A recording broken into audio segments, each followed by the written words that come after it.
Estamos então celebrando hoje essa missa na segunda-feira, após o primeiro domingo da Paixão, em que as imagens estão cobertas, em que o sacerdote não reza mais o Salmo 42, Salmo da alegria da juventude de entrar no templo de Deus, porque nos recorda, é um tempo que nos faz lembrança a penitência. Uma certa vergonha de termos crucificado o nosso Senhor. Também ao mesmo tempo, isso nos faz com que, assim como Adão e Eva se esconderam quando pecaram, nós cobrimos as imagens, também nos lembra dessa vergonha do pecado, de tudo aquilo que nós fizemos com Jesus Cristo. Ao mesmo tempo, nosso Senhor está velado, ele será preso, ficará escondido, preso pelos judeus que levarão a Pilatos para o crucificar. Na leitura do profeta Jonas, nós temos o exemplo do povo que se converteu. Estava na iniquidade, estava no pecado. O profeta veio, denunciou seus erros e o povo fez penitência.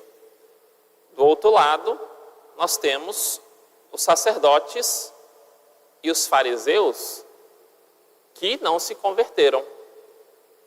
Não foram enviados para eles apenas um profeta, foi enviado o próprio Filho de Deus.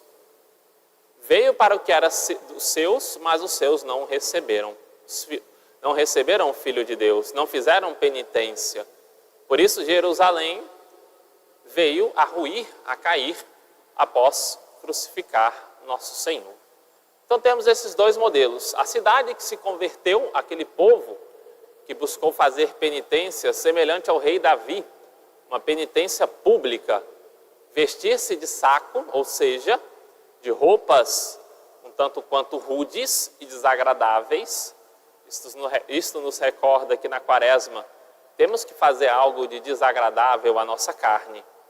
Ela precisa ser mortificada, senão ela irá como um cavalo sem rédea, correndo para lá, se sabe onde, para o pecado. Nossa carne irá buscar caminhos que não são os caminhos queridos por Deus e nem queridos por nós.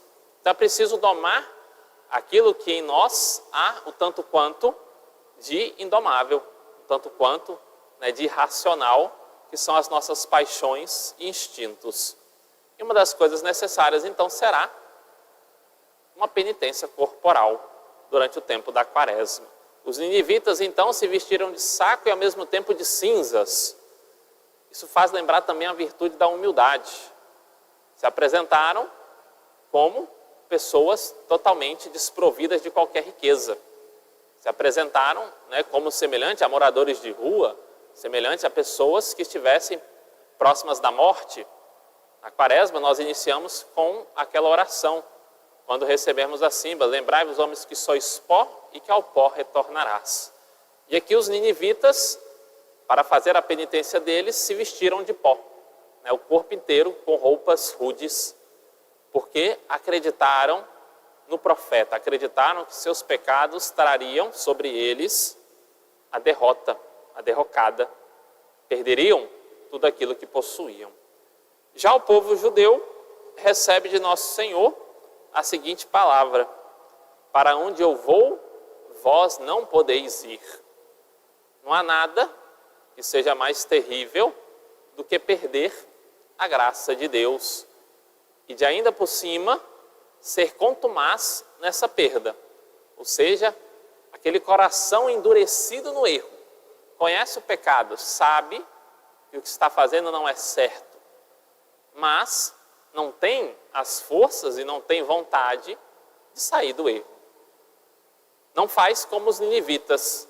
Interessante que o texto bíblico fala o seguinte: e se arrependeu do mal que prometera fazer contra eles e não fez o Senhor nosso Deus.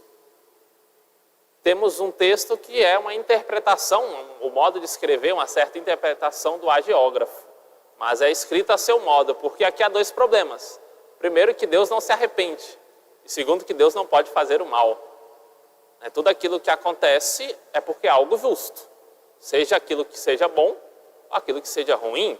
Se uma pessoa vem, por conta dos seus pecados, perder, né, ter a infelicidade de perder o reino dos céus e cair no inferno, isso não é uma maldade de Deus.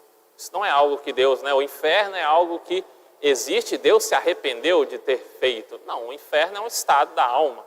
É um local, sim, onde aqueles que não quiseram servir a Deus e que por isso o odeiam, né? No inferno não há um arrependimento das almas. Pelo contrário, há um ódio total e mortal contra Deus e seus santos. Então acaba sendo, né, não sendo possível qualquer arrependimento. Então não é que Deus venha a se arrepender do mal. Deus, pelo contrário, se alegrou e proporcionou e enviou o profeta para a conversão. Às vezes nós podemos ter essa falsa interpretação, de que Deus iria provocar o mal, mas veio o profeta e impediu. Não, Deus quer sempre o bem. Deus é a própria bondade, mas Deus é justiça. É como aquele samaritano que encontra um judeu ferido, ele o trata com vinagre e com azeite. O vinagre arde na ferida, porque é a justiça divina. O azeite, pelo contrário, dá um certo alento, uma certa adormecida na dor, porque representa a misericórdia. Então Deus é justo e misericordioso. Sendo justo, não pode querer aquilo que é iníquo, não pode querer o mal. Deus quer o bem de todos os homens. Deus envia seu Filho único como prova de amor. Agora, se seus filhos, né, se as criaturas, suas criaturas, crucificam o seu Filho e não aceitam a sua doutrina e salvação, podemos sim olhar com olhar de misericórdia, mas Deus também irá olhar com olhar de justiça. E a justiça é justamente dar a cada um o que lhe é devido. Nós, pelo pecado, nos era devido, sim, a condenação, uma certa luta contra Deus. Porém, em nosso Senhor Jesus Cristo e através do nosso santo batismo, nós nos tornamos filhos de Deus e herdeiros do reino dos céus. E recebemos a graça de Deus e o Divino Espírito Santo. É aquilo que vai dizer sobretudo São João. Ele disse isso falando do Espírito que haveriam de receber os que crescem nele, pois não haviam ido o Espírito, porque Jesus ainda não fora glorificado. Aquele que tem o Espírito Santo na sua alma, dele jorra rios de água viva. Um santo pode converter o mundo.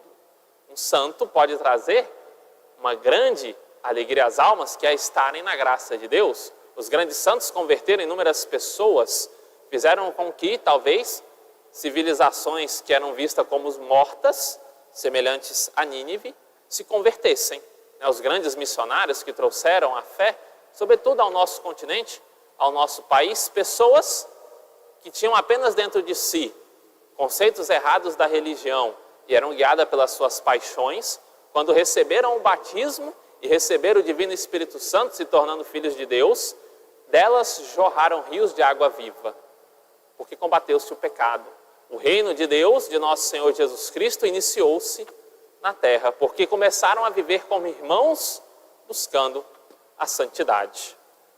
Por isso, nessa quaresma, caríssimos fiéis, lembremos do nosso batismo. Hoje também comemoramos São Cirilo de Jerusalém, um grande defensor do batismo nas suas catequeses. Ele escreveu, cerca de 20 e poucas catequeses, que são um tesouro da tradição cristã, porque são do século IV.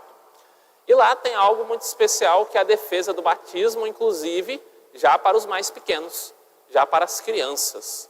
Então, isso nos faz recordar de que a igreja, desde os seus primórdios, até antes mesmo de Constantino, nós podemos ver alguns santos já defenderem esse batismo a todas as crianças. Porque as crianças, se tornando filhas de Deus, delas vão jorrar rios de água viva. Então, por que esperar? Por que esperar a maturidade? Por que esperar um momento em que o mal pervertamente para que a pessoa se converta? Que ela possa ser batizada, se tornar filha de Deus, antes que a maldade chegue no seu coração. Então, se hoje nós batizamos as crianças, e há uma grande alegria nisso, um grande proveito, devemos a esse santo muito particular. E comemoramos no dia de hoje a São Cirilo de Jerusalém. Louvado seja nosso Senhor Jesus Cristo. Para sempre seja louvado. Em nome do Pai, do Filho e do Espírito Santo. Amém.